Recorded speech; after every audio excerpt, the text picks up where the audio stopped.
December 11th, 1941. 4 days after Pearl Harbor, Adolf Hitler walks into the Reichstag. He's about to make an announcement that will seal Germany's fate. At that exact moment, just 12 miles from Moscow, German soldiers are freezing to death by the thousands. Operation Barbarossa has stalled. The Soviets launched their winter counteroffensive 6 days ago. Siberian reinforcements are arriving. Hitler's army is trapped in the worst winter in over 200 years. Temperatures at -40 degrees. Men dying of frostbite. Tanks that won't start. Rifles that jam.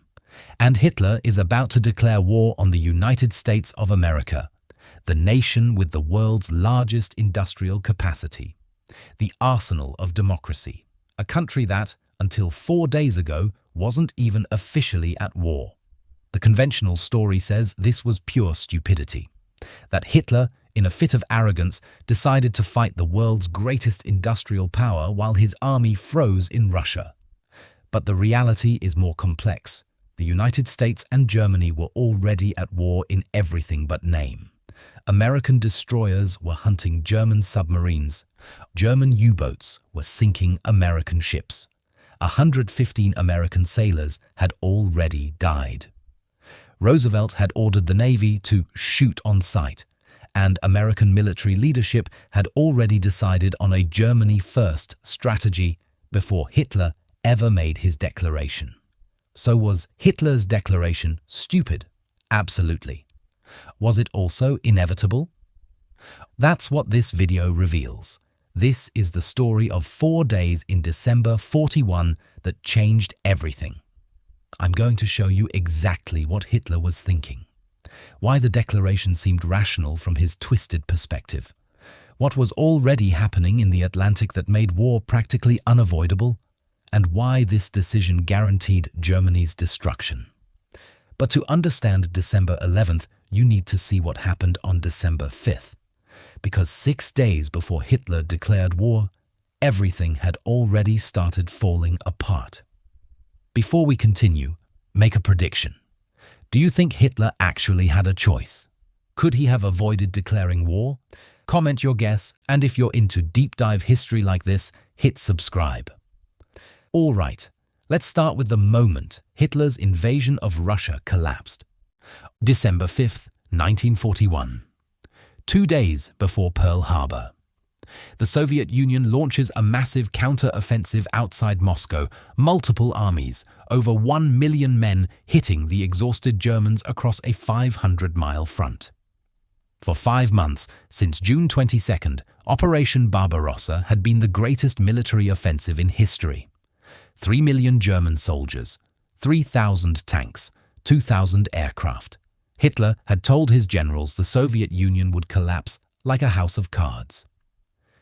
It didn't. By early December, German forces had pushed to within 12 miles of Moscow. German officers could see the Kremlin through their field glasses 12 miles, but they couldn't take it. And now they were stuck. Freezing. The winter of 1941–42 was the coldest in over 200 years. Temperatures dropped to -40 degrees Fahrenheit, the coldest November, December, January in Moscow's recorded history. German soldiers weren't equipped for it. No winter clothing, equipment not designed for extreme cold, tank engines wouldn't start, rifles jammed, men losing fingers and toes to frostbite, and now the Soviets were attacking.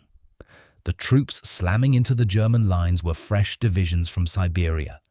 Professional soldiers who'd been guarding the border with Japan trained for winter warfare, equipped for cold. They'd just been released to move west because of a spy named Richard Sorge. Sorge was a Soviet agent operating in Tokyo. He'd infiltrated the German embassy and the Japanese government. On September 14th, 1941, Sorge sent a message that changed the war. Japan will not attack the Soviet Union. Japan was going south, toward Southeast Asia, the Philippines, Pearl Harbor. Stalin had been terrified of a two-front war. Germany from the west, Japan from the east. Sorge's intelligence meant Stalin could pull divisions, tanks and aircraft from Siberia and throw them at the Germans. That's what hit on December 5th.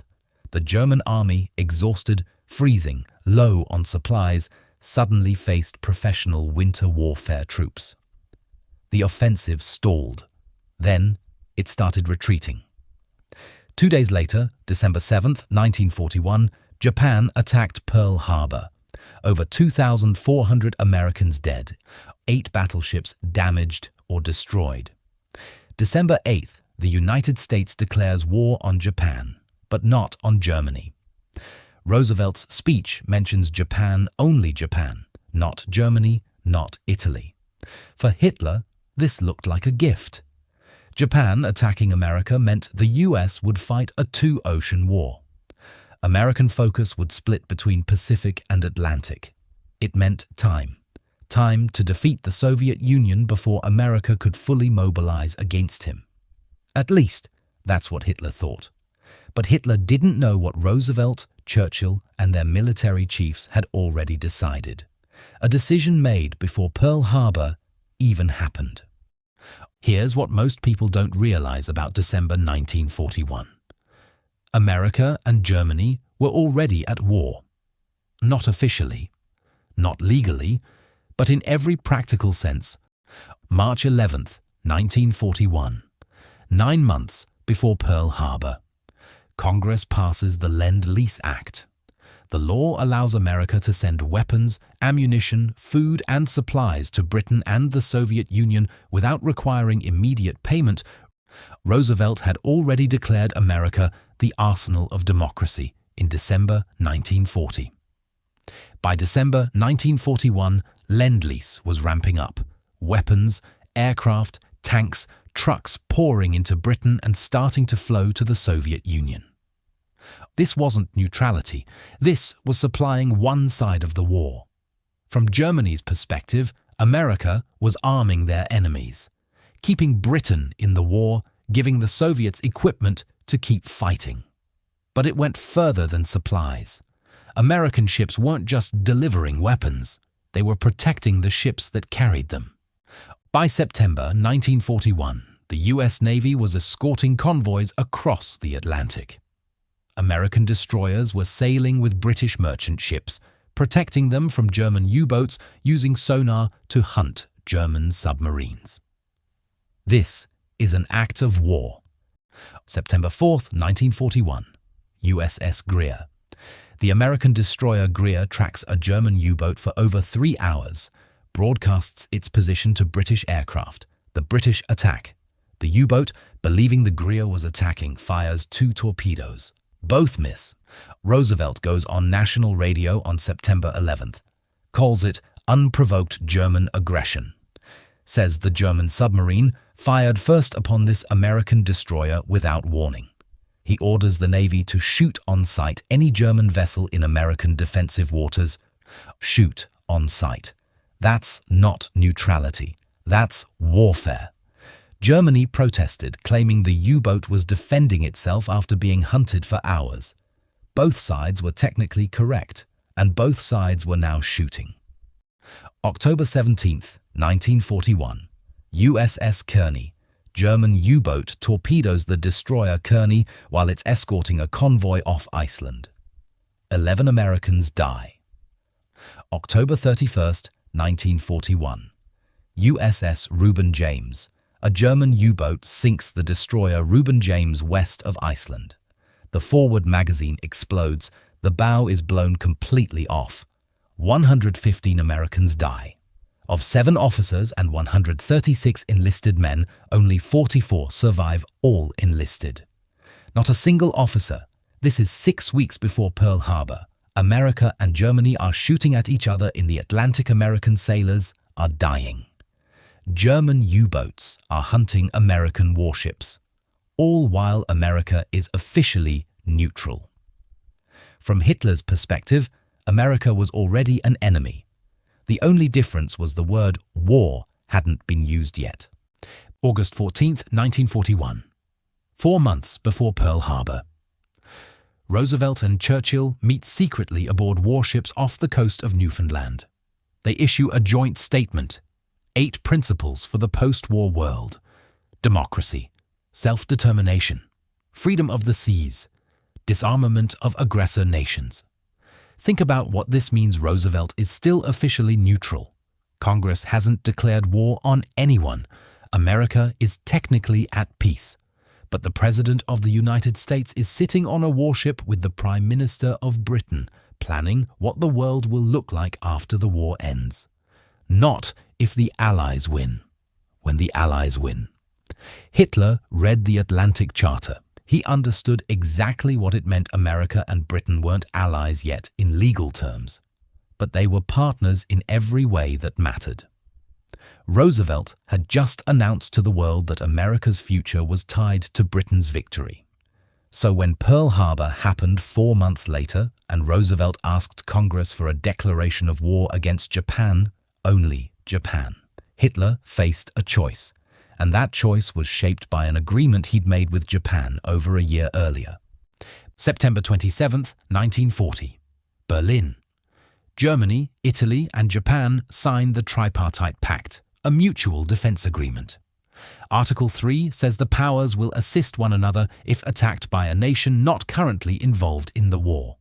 The target is obvious, the United States. But here's the complexity. Japan attacked America.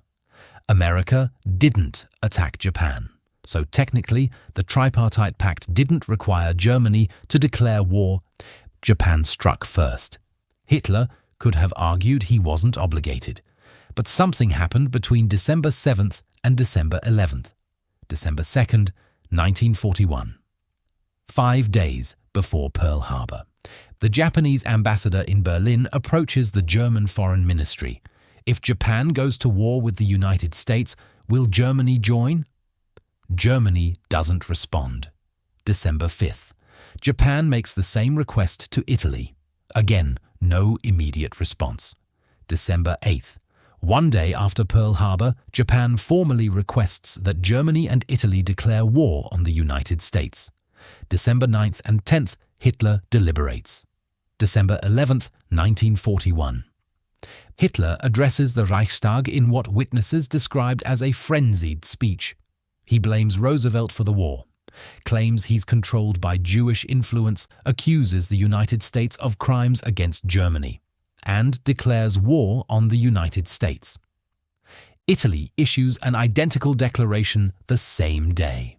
The three powers issue a joint agreement. Article 1. Germany, Italy, and Japan will wage war jointly against the United States and Britain. Article 2. No separate peace or armistice without complete agreement. And here's what shows Hitler's cynicism.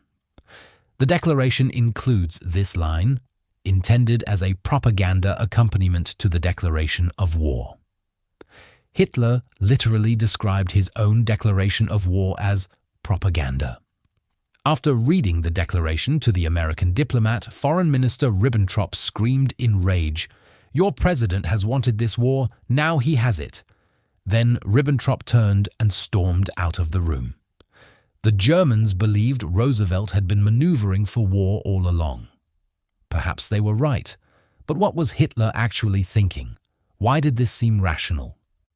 Hitler's views on America were fascinatingly contradictory.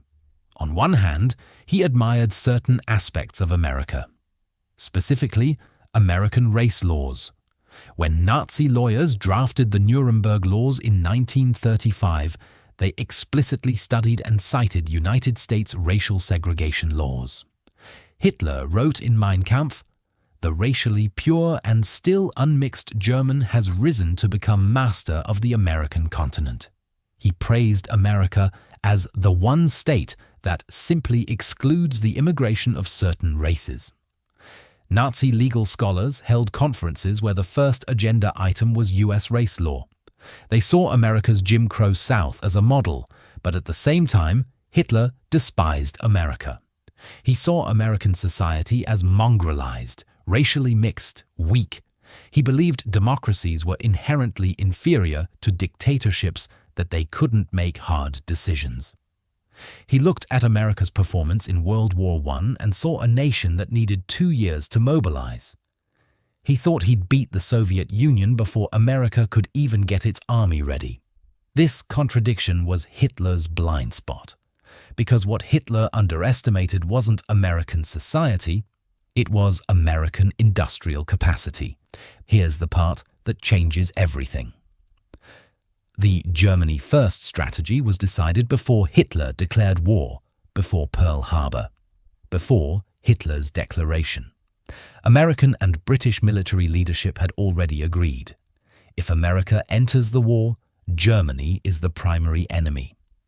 This decision was made at the ABC-1 conference in Washington from January 29th to March 27th, 1941. 9 months before Pearl Harbor, American and British military planners met secretly. They wargamed what would happen if America entered the war. Their conclusion: Germany is the greatest threat. Germany has the strongest military in Europe, the capacity to defeat Britain, the potential to develop advanced weapons, U-boats threatening Atlantic supply lines. Japan, while dangerous, is secondary. The priority: defeat Germany first, then deal with Japan. Hitler's declaration didn't cause Germany first. Germany First made Hitler's decision catastrophic. If America had decided to focus on Japan, Hitler's declaration might have been a footnote. But that's not what happened. America declared war on Japan on December 8th. Hitler declared war on America on December 11th. And when Congress voted on Germany's declaration later that day, it passed without a single dissenting vote. Compare that to the Japan declaration, which had 1 no vote. Germany, 0 dissenting votes. Because Hitler had solved Roosevelt's political problem, Roosevelt wanted to fight Germany, but he faced isolationist opposition. Pearl Harbor gave him Japan, but not Germany. Hitler's declaration gave Roosevelt everything he needed, and America immediately implemented a strategy they'd planned 9 months earlier. Destroy Germany first. On December 11th, 1941, Hitler had 3 options. Option 1. Declare war on America. This formalizes what's already happening, shows solidarity with Japan, allows U-boats to attack American ships without restriction, but it brings the world's largest industrial power into the war officially, gives Roosevelt political cover for Germany first, removes any possibility of negotiated peace. Option 2. Maintain the fiction of peace. This avoids formal war, keeps America's focus on Japan, preserves the possibility of negotiation, but it's unsustainable. Because U-boats are already sinking American ships, it betrays Japan. And it doesn't actually change American behavior because Germany first is already decided. Option 3. Break with Japan. This avoids war with America, focuses entirely on the Soviet Union, but it loses Germany's only major ally. Japan might make peace with America, and it looks weak. Hitler chose option 1. He declared war. Here's the truth. America and Germany were already at war in everything but name. Lend-Lease made America Britain's primary supplier. American destroyers were escorting convoys. American sailors were dying to German torpedoes Roosevelt had ordered shoot on sight. The Atlantic Charter made clear that America and Britain were strategic partners. The Germany First strategy meant that if America entered the war, for any reason, Germany would be the primary target. Hitler's declaration didn't change American behavior. It formalized what was already happening. If Hitler had tried to maintain peace, U-boats would still be sinking American ships. America would still be supplying Germany's enemies. American destroyers would still be hunting German submarines. Germany First would still be implemented. The only difference would be that Hitler would look weak. For a dictator whose entire ideology was built on strength and will, that was impossible. Hitler declared war, and in doing so, he guaranteed Germany's destruction, because what Hitler didn't understand was what America was about to become. Between December 1941 and May 1945, the United States produced 300,000 aircraft. Germany produced 119,000. The US produced 88,000 tanks. Germany produced 67,000. The US built 2,700 Liberty ships, more tonnage than all other nations combined. American factories operated 24 hours a day. Women entered the workforce by the millions, entire industries retooled in months. Ford's Willow Run plant produced one B-24 Liberator bomber every 63 minutes at peak production. One bomber per hour. In 1944 alone, this single factory produced 92 million pounds of airframe weight, more than half of Germany's total annual production, nearly equal to Japan's entire 12-month output, just from one factory. Henry Kaiser's shipyards reduced Liberty ship construction time from 230 days to 42 days. One ship, the SS Robert E. Peary, was built in 4 days, 15 hours and 29 minutes, from keel laying to launch, 4.5 days to build an entire ocean-going cargo ship. This is what Hitler declared war on. Not just the American military as it existed in December 1941, but the American industrial complex that could turn the entire nation into a war machine. Hitler's declaration guaranteed several things. First, Germany would fight a two-front war, the Soviet Union from the east, Britain and America from the west, eventually forces in Italy, then France. No nation can win against those odds. Second, Germany would face overwhelming material superiority. American production plus British production plus Soviet production meant Germany was outnumbered in everything. Third, none of it mattered.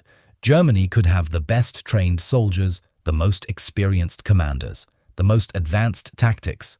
None of it mattered when the enemy could replace every loss twice over. Fourth, Germany would face strategic bombing. American B-17 and B-24s joined British bombers in devastating German cities and industry. Fifth, Germany lost any hope of negotiated peace. Article 2 of the Joint Declaration. No separate peace.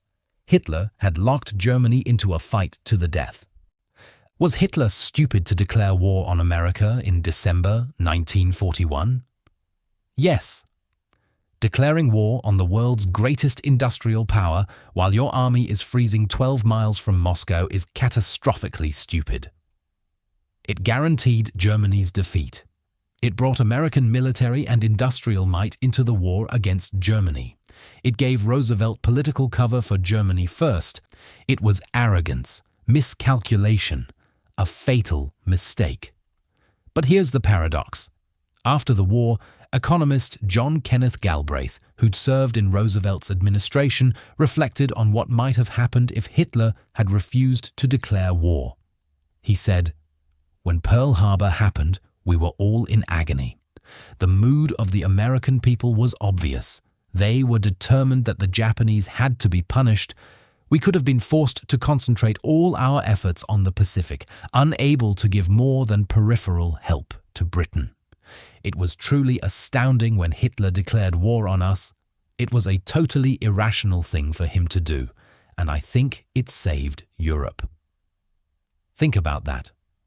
Hitler's catastrophically stupid decision to declare war may have actually guaranteed an Allied victory, because without that declaration, Roosevelt might have been forced to focus everything on Japan. Britain and the Soviet Union would have fought Germany alone. With American aid drying up as ships, planes and tanks went to the Pacific instead of the Atlantic. Was the declaration inevitable? When you look at what was actually happening in December 1941, yes, America and Germany were already at war in the Atlantic. American sailors were dying. German U-boats were sinking American ships. Lend-Lease was supplying Germany's enemies. Germany first had been decided 9 months before Pearl Harbor. If America entered the war for any reason against anyone, Germany was the primary target. The Tripartite Pact obligated Germany to support Japan, and Hitler's ideology made admitting weakness impossible.